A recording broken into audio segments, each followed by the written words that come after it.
remembering you in my prayers. The point here isn't the similarity between those two. No. The point here is how Paul has to say, I've heard about your faith. No. When Paul No, you don't. had been in Ephesus for 2 years, and he doesn't greet anyone by name in his letter to the Ephesians. Nobody. But he does greet people by name in his letter to the Colossians. Now, isn't that a bit weird? There's no evidence that Paul had ever been in Colossae, but he's greeting people by name in his letter to the Colossians. Silly. Yet, in his letter to the Ephesians, if it really was the letter to the Ephesians, he's not greeting anybody by name. And he had been there for 2 years. You got to find that a bit strange. Rather, he has to say, I have heard of your faith. Strange. So we got all these facts. Our best manuscripts don't say in Ephesus. Or not. Paul doesn't bother to greet anyone in Ephesians, although he had been there for 2 years. He stayed there for 2 years. Thank you. These two letters are very similar in flavor, style, vocabulary, content. There's nearly identical language in many instances. Paul expects the letter to the Colossians to be read by the Laodiceans and vice versa. They're walking distance apart in 2 places. It's pretty hard not to conclude that Tychicus is being sent with both letters, because they're both in the Lycus River Valley here. And it's pretty hard not to conclude this. What? That Ephesians is Go potty then. the letter to the Laodiceans. Hey, someone help her. Especially in view of the fact there was I'm busy. about this in the early church. What are you second doing? Century. I just can't pause it, Should babe. lead us to think, well, Well, maybe what? that was the case. And that's why they're I arguing. am helping out. But look at all the evidence we just looked at. What's water? The evidence is pretty strong that this letter is really the letter to the Laodiceans. Sorry, I bought The words, some you stuff. know, in Ephesus, the saints in Ephesus, in Paul's greetings, aren't there in our best manuscripts. And along with all the other evidence, it's pretty hard not to conclude that this is really not Paul's letter to the Ephesians, but it's Paul's letter to the Laodiceans. And that would be why, you know, they had the argument and it later somehow became the letter to the Ephesians. And then they argued about it. Now, where's the letter to the Laodiceans? It got changed from the letter to the Laodiceans to the Ephesians. Now there's no letter to the Laodiceans, but Paul talks about the letter to the Laodiceans in his Colossians letter, so someone has to forge up a letter to the Laodiceans. We know that other one was a forgery. Seems like when you lay out all the evidence, it's pretty clear to me. I thought that might interest some of you. God bless you. I need to water it.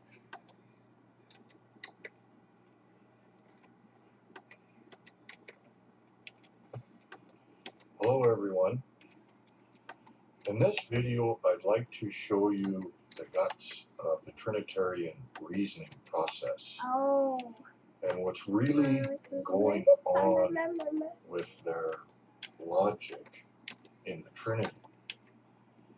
One thing I've noticed over the years in doing my videos, you know, and just talking to people, you know, in various comment sections in various places on the internet, is that when I bring some of this stuff up, it's like people don't really seem to care about it that much, and I'm quite amazed about that. Because, you know, if someone's duping you and tricking you, don't you want to know how it works? Because this Trinity logic is really just a clever word game.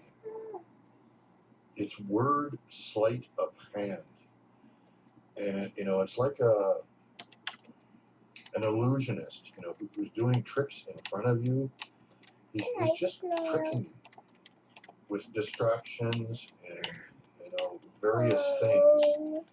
And it's basically like that. It's a shell game with words.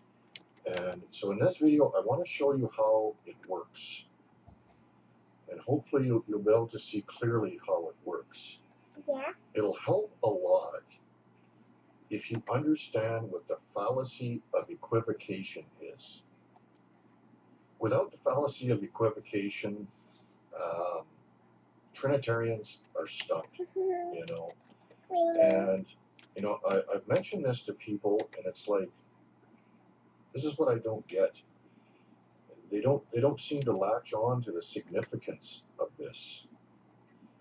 If you commit the fallacy of equivocation when you're making an argument, your argument is a farce. It's nonsense.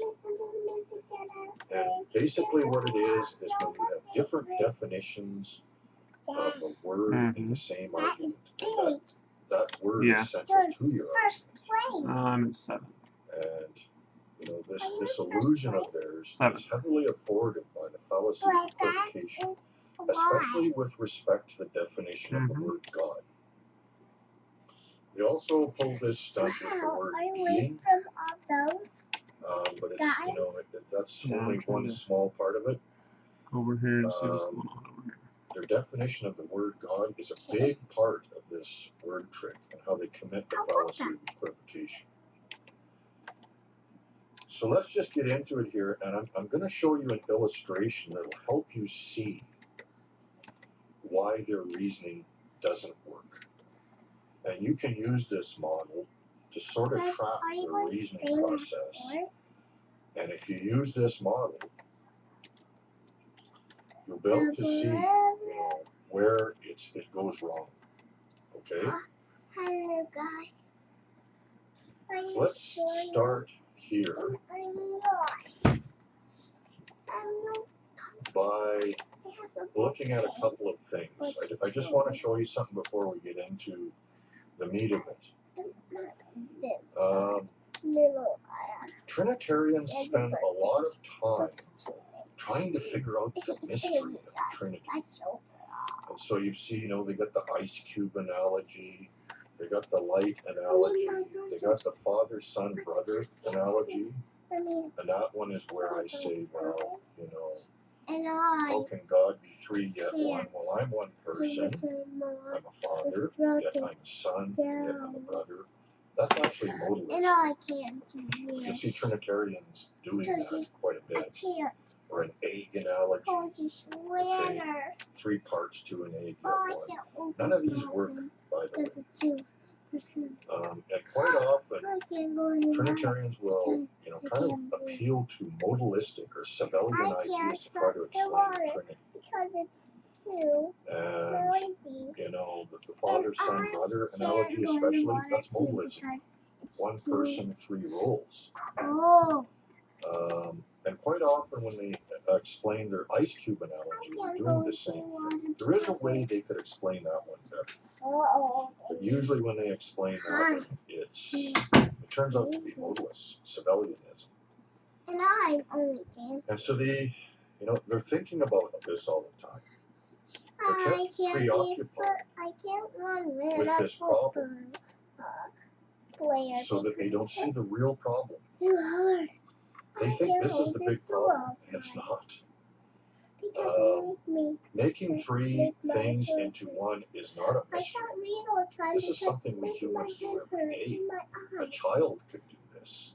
3 geese, 1 flock, or 10 geese, 1 flock if you like. 3 cows, 1 herd, 3 musicians, 1 trio. 3 are 1. All you need to do is invent a category, name it as you like, and put multiple things into that one group. Now you got one group, but 3 things are in that group. And if you really start thinking about the doctrine of the Trinity, That's I can't hold this leg. Yeah, that's great. Well, I can't stand.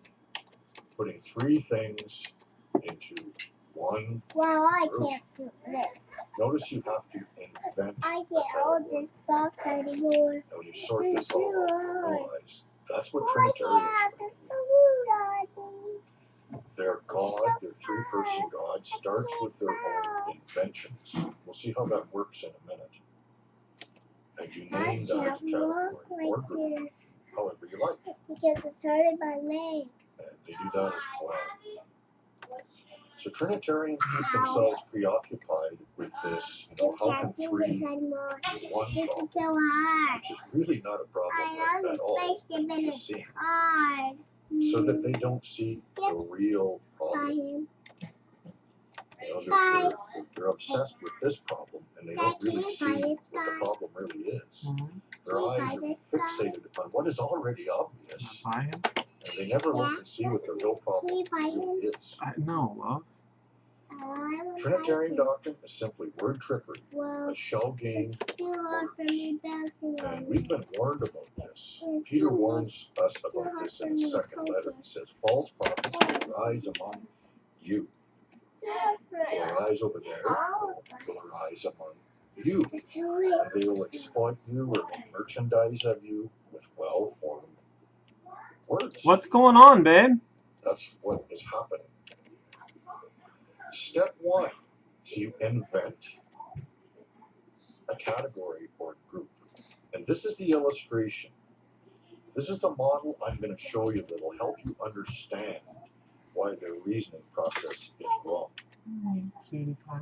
So let's start with inventing a category. We'll call this category human, meaning human nature or a class of being. This is what Trinitarians do in their reasoning process with God. And step two, you put multiple things into your one group. Adam is human, Eve is human, Cain is human. Or you could have Adam is human, Cain is human, and Seth is human. And you have three he's, if you like. So now you have three persons, one human nature. See how that sounds like the Trinity doctrine? Three persons, one divine nature. And this is true. Up to this point, this is true. There are three persons there and one human nature. Three who's and one what. Or Trinitarians define their doctrine that way. You'll find that in James White's book. Three who's, one what. You should not confuse the who's and the what's. And Trinitarians usually want to stop there when they're explaining the Trinity. Are you Dad? A little later on, if you're really thinking about this, you'll see why. Yeah, I'm this guy right here. What? Let's continue. So now we have three persons, one human being. So another word they'll use for the divine nature is being. Adam, Eve, and Cain all have this one being, and the name of this one being is human. That guy always stole. Okay? That's their being. Purple and blue. Human nature is their being. And why is there That's just purple and blue. That's what color I Three am. persons, one human. Oh, purple and blue. You see how Trinitarian doctrine goes to this next step? Okay. Could we say that? Three persons, one human? Well, if we mean one human nature, we could. Right? We should start to see that something doesn't sound right here already. There's a reason for that. In Hebrew, the word for human is Adam. Adam is Adam, Eve is Adam, Cain is Adam. In other words, Adam is human, Eve is human, Cain is human. Three persons, one Adam. Wow, this sounds a lot like the Trinity, doesn't it? This is almost so See something wrong here, though? Capital A Adam is a who. Human nature isn't capital A Adam. That dies. Don't push on me, please. So word games are being played here already. Three persons, one Adam. One three-person being. Look at that. Huh? If we use the same logic the Trinitarians use, we have three persons who are one three-person being. They all have the same one being, the same one human nature, right? Same thing, No. same reasoning as Trinitarian reasoning. Therefore, Adam is a triune being. You have to Look at buy that. alien. Behold, the triune human, the triune Adam. If you're Trinitarian, you shouldn't have any problem with this because this is your reasoning. Step 3. By an act of our own will, we're going to grant our invention an Come turn identity. the car He.